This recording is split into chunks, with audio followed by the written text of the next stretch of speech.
Good evening. Welcome back to Expat Insights. We are still on the subject matter of retiring and retiring in the Philippines. And we just finished speaking to Sir Veredigno Atienza of Tyre. And now we have a living example of a person who's made Philippines his home and is retired. Not just retired, he has retired and he's on a second wind in his life. And our guest now was a senior manager, consultant with Waterhouse in the USA. Now he's married to a lovely Filipino and has a lovely baby boy. And he is currently starting up a taxi advertising business in the Philippines. Our guest, Mr. Scott Dowd from Florida. Hey, Raju. Welcome to Expat Insight, Mr. Pleasure. Dowd. Pleasure. Dowd. Is that right? That's correct, yeah. Is that Irish, German, it is. Japanese? It's Irish derivation, yeah. We Irish have American. Dowds in India too. Dowd. Dowds. Yeah. I don't think there's any relationship. The Dowds in India are D-A-W-O-O-D. Right, right. We In the even Middle have a East shoe as well. shop, Dowd. Yeah. As far as I know, no relationship. No relationship? You don't have any Indian blood in you? No, not as far as I know. Although I love Indian food, so maybe there will be a relationship. I don't know. Just the food. So Scott, tell me, why the Philippines? Why not Florida? Well, I had my company in Florida for, I was living in Florida for about 20 years with Waterhouse. Formed a business in 2000 in Florida, was running very successfully, and we had a call center component. We were doing financial services marketing. For Waterhouse? No, I had another I business. resigned from Waterhouse, formed my own business. Yeah. Formed several different companies, and this one particular was marketing financial services to Americans. Right. And we had a call center. Right. After about a year and a half, there was a lot of talk. This was 2005. A lot of talk about call centers in India, moving call your centers services in the offshore. Philippines. Yeah. And when I looked at the cost of my operation, was costing me about $35 an hour per agent. Very expensive. In Florida, Florida. To answer a phone call, $35 an hour. Or to make a phone call. Anyway, any which way. So 35 times 8, that was like about $300 a day and more. Well, when we had 40 in the center, so it was more than that. So 300 plus 40, that's $12,000 a day. So as a businessman, you have to look at expenses, obviously, and revenue. And I began thinking about outsourcing, thought about India first, but some of my colleagues did not have very good experiences in India. For different reasons. Having been in the Navy during the time of the Vietnam conflict, I knew about the Philippines. You know, you hear about MacArthur and you hear about the Philippines. And I just decided I wanted to go to the Philippines to find out for myself. If things would be cheaper, better, and faster. Yeah, what the truth was. I had a bias about language. About you thought Filipinos do not speak English or don't speak good enough English? I didn't know. I really didn't know. And this was as recent as 2005? This was in about March, late March of 2005. Well, what were you doing before in Florida? Living in a closed community? You didn't know about I was living in a condo. I owned my own condo. Did you guys have no Philippines on your map? You must be kidding me.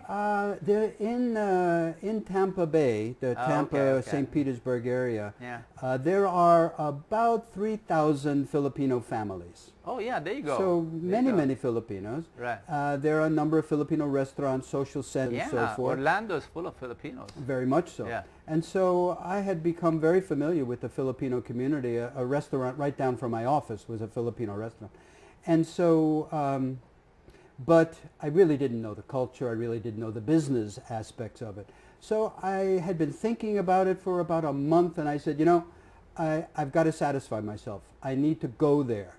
Right. And I must tell you that I had all kinds of resistance. People would say, why would you want to do that? Where is the Philippines anyway? It's by Australia, isn't it? Yeah. And they have coup d'etats every day. Because Americans can be very myopic. Hold on, I need to tell you. I had a friend in New York, and sometimes in the 80s when there was this revolutions and coup d'etats going on, and he was about 55 that time, and he called me up. He said, Raju, is it safe to come to the Philippines? And his name was Lenny Heller. He now lives in Florida home. And I told him, Lenny, just come wearing a plaid jacket, put a camera, and wear this hat, and you'll be considered a tourist. Nobody will touch you. All right. So do you get stories like that in Florida about life in the Philippines, unsafe, No, dangerous? I never had anybody who actually had experience of living in the Philippines. yeah. You know.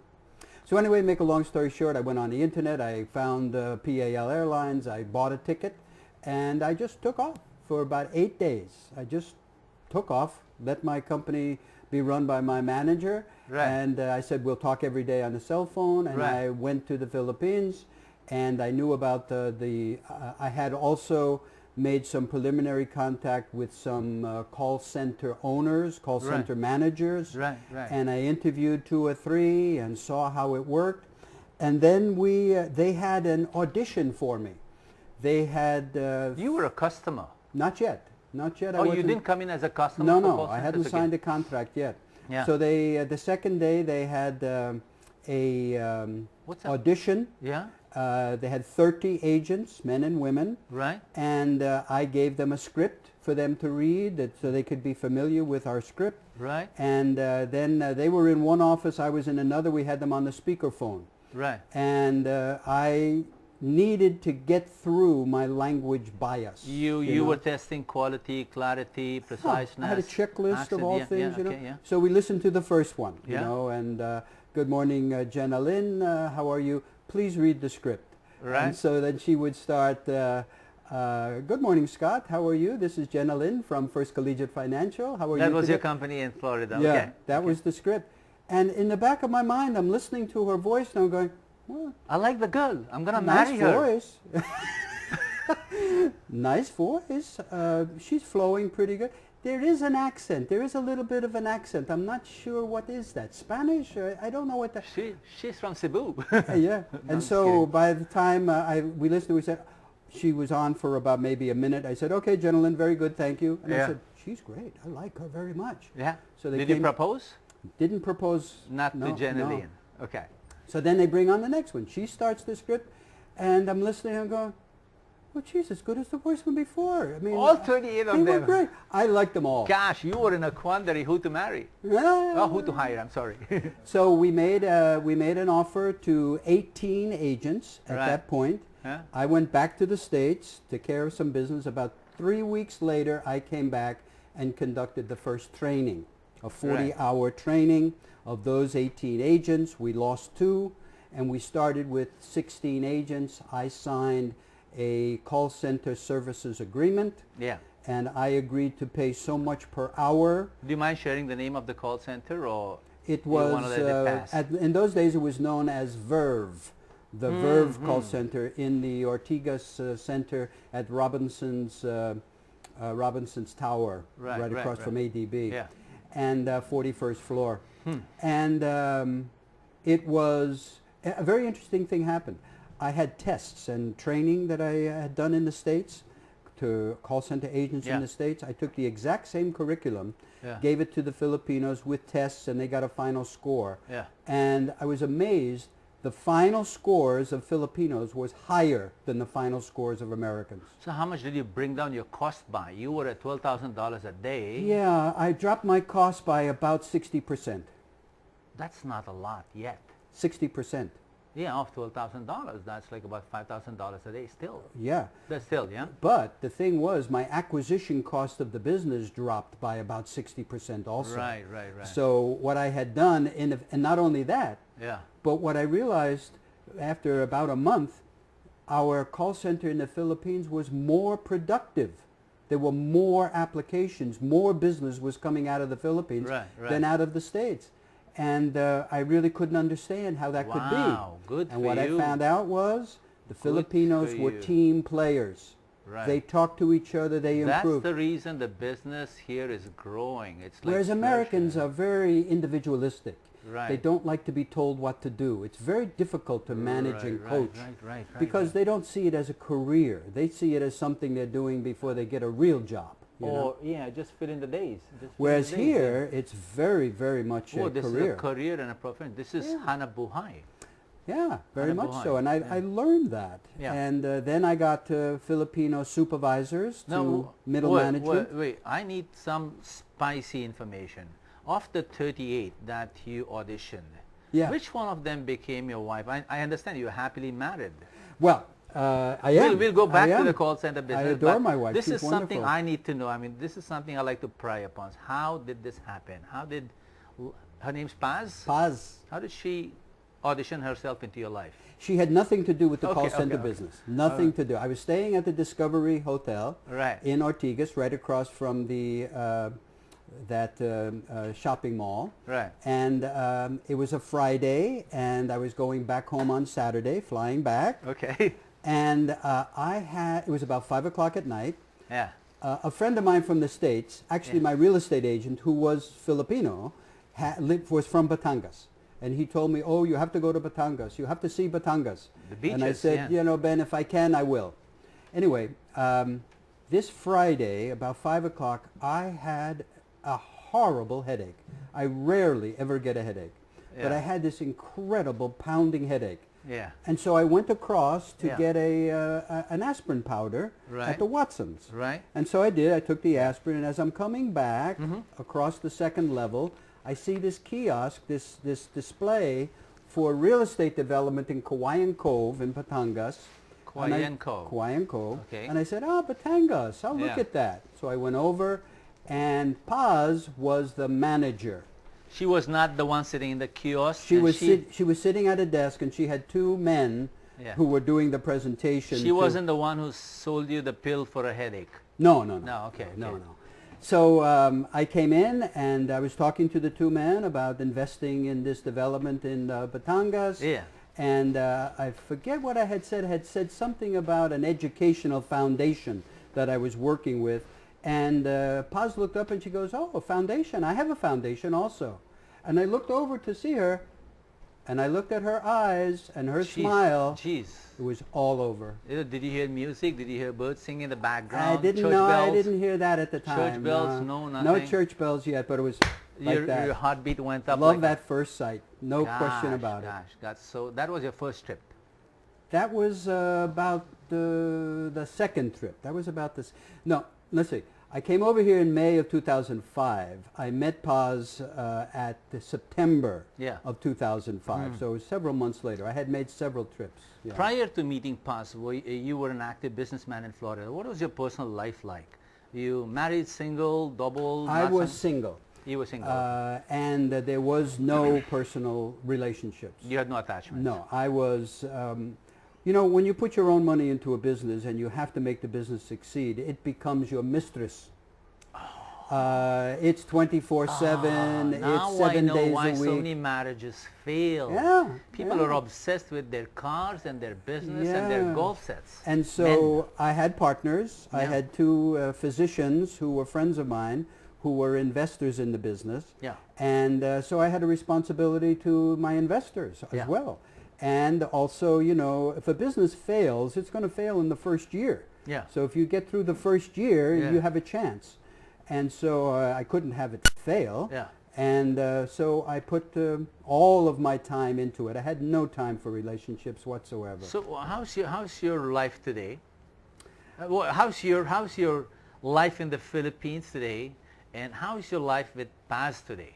Well, it's better than it has ever been. It gets better and better every day. It truly is. So, Paz is, aside from being beautiful and attractive, she's very intelligent. Do you have a picture of her? Would you like to see a picture of Paz? Do you have a picture? Of course, I have 10 pictures of her. Oh my God! Close up time. So, but she is an accountant by training. Right. She is a real estate broker. Yeah. She's very entrepreneurial. Okay. She is very successful in her business. This is an album. Wait, hang on. And so, yeah. There you and go. so, this is Paz. No, that's Paz, and then there's Joseph Scott. Joseph Scott. Joseph Scott was born before 2005, or he was born June 13th, 2007. You are fast. You came here 5 years ago. Well, you put up a business. You picked up one of the most beautiful women in the Philippines, and you have a boy.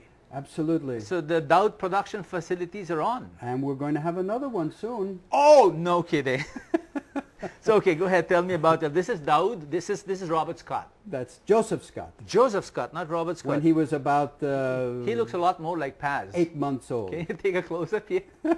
He looks a lot more like Paz. Don't you see Filipino features there? There you go. The Kayumangi is there. So Right, I was very fortunate in having a partner who was also a business person. Here. Here, yeah. Yeah. Paz has her own business. She has a corporation for real estate. She has 5 employees. Yeah. I've done my own thing. We collaborate on a number of different things. Yeah. She is on my board. I am on her board. Wow. And we have a number of relationships with other people. Yeah. That's how I got into the taxi business. Right. Was through a client friend of Paz. No, wait, before you go into the taxi business, what happened to the financial services businesses in Florida? Well, I maintained my management office in Florida. Yeah. I moved over here in December of 2006. Do you maintain equity in the company there? Do you still Oh have yeah, I own 70% of that company. Wow, nice for you. Yeah. And so then that particular program that we were marketing was federal student loans to Americans. Congress changed the law in the middle of 2007, which prevented private banks from making those loans. And so our marketing paradigm changed substantially. Yeah. So I don't get that, but that's okay.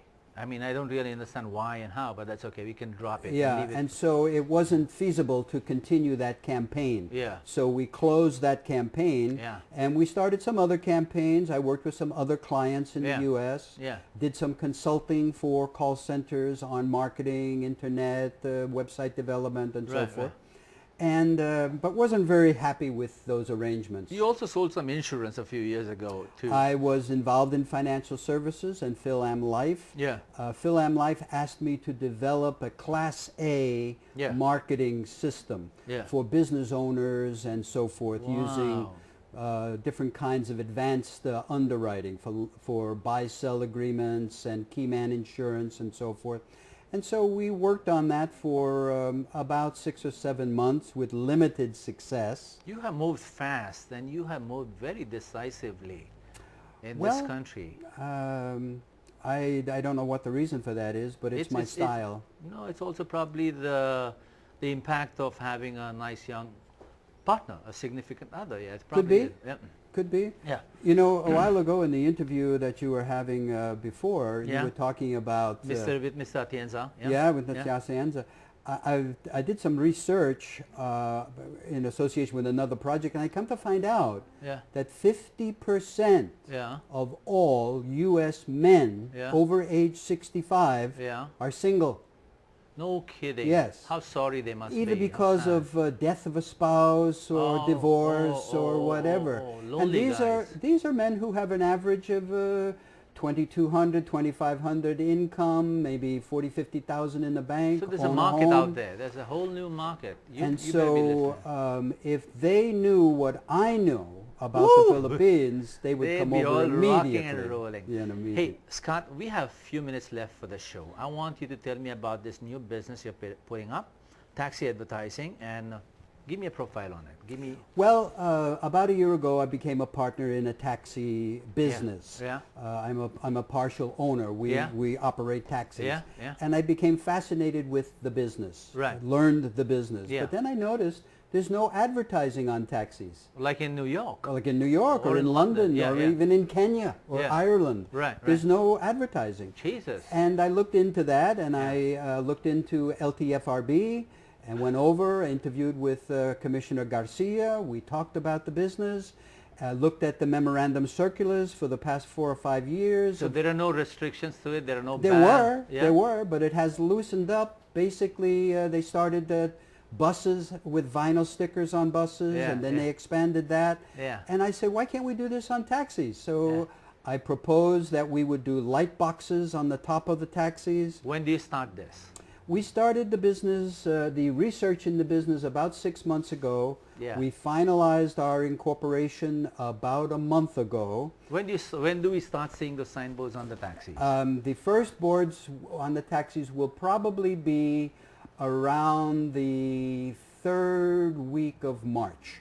Okay, Well, how much will it cost to put one little sign on top of a taxi? Well, that varies. You know, there's no Say one I want to put up fixed my cost. face, Expat Insights. Well, if you were to take a look at running a flight of about 40 taxis, Yeah. because you have to have the reach. In Yeah. advertising, you have to have reach. Yeah. So if you were running about 40 taxis, Yeah. 24/7, you know, for about a 12-week run, Yeah. your average cost would be something, and it wouldn't be just the light box. It would be an eyebrow sunscreen on the front for the driver and a rear window sticker, also Yeah. the package. That would run something in the area of about 6,000 per taxi per month. Pesos. Pesos. That's not bad. Pesos. No, no. All right, Scott, we've used up 20 minutes really fast. You are a fast man. I want you to tell me what is that one thing you'd like to do for the Filipinos in the Philippines when your time comes? Because you love this country, you love your woman, and you love your child. What is that one thing you'd like to create and leave behind? As a legacy? Yeah. Well, of course, I have a son. And my son is Filipino. He was born here. Yeah, you have one more coming up. And we're trying, you know, I have one silver bullet left. And so, Okay. and so we're hoping maybe have a girl. Yeah. But my children are Filipinos. Right. And so this is their country. They're not going to move back to the U.S. This is their country. So what do you want to So I leave want them behind? to be well educated.